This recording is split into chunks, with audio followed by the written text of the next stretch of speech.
அஸ்ஸலாமு அலைக்கும். Hi friends, packing mini vlog 44 பார்த்துடலாமா? இந்த மினி விளாகில் ஒரு ரசமலாய் கேக் செய்கிற வீடியோ தான் பார்க்க போகிறோம்.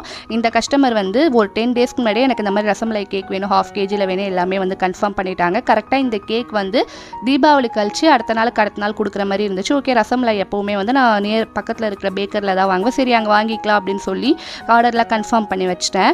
தீபாவளிக்கு நெக்ஸ்ட் டே வந்து நான் சிதம்பரம் போயிருந்தேன். அங்கேயும் சரி, அதுக்கப்புறமா கொள்ளிடம், புத்தூர் எல்லா இடத்துலையும் வந்து ஹஸ்பண்ட் வந்து கேட்டுட்டாங்க, எங்கேயுமே ரசமலாய் இல்லை, ப்ரொடக்ஷனே நாளைக்கு தான் ஸ்டார்ட் பண்ணுவோம் அப்படின்னு சொல்லிட்டாங்க. அச்சோ, இதை நம்பி நம்ம இருந்துட்டோமே அப்படின்னு சொல்லி டக்குன்னு வந்து பால், அதுக்கப்புறம் நட்ஸ் எல்லாமே வாங்கிட்டு வந்து ரசமலாய் வீட்டிலே செய்ய ஸ்டார்ட் பண்ணிட்டேன். வீட்டில் செய்கிற ரசமலாயும் கடையில் வாங்குகிற ரசமலாயும் வந்து கொஞ்சம் சிமிலராக தான் இருக்கும். நான் வீட்டில் வந்து அதிகமாக வேலை, அதுக்கு நான் வந்து ஷாப்லேயே எப்போவுமே வாங்கிப்பேன். கேக் வந்து சூப்பராக ஃபினிஷ் பண்ணிட்டேன். அந்த கஸ்டமருமே வந்து கரெக்ட் டைமுக்கு அவங்க சர்ப்ரைஸாக கொடுக்க சொல்லியிருந்தாங்க, போய் கொடுத்துட்டேன். அவங்களும் ரொம்ப ஹாப்பி, கேக்குமே ரொம்ப நல்லா இருக்குன்னு சொல்லியிருந்தாங்க. உங்களுக்குமே கேக்ஸ், ப்ரௌனிஸ் எது வேணாலும் ஸ்க்ரீனில் தெரிய நம்பருக்கு கான்டாக்ட் பண்ணுங்கள். நெக்ஸ்ட் வீடியோவில் பார்க்கலாம். அஸ்ஸலாமு அலைக்கும்.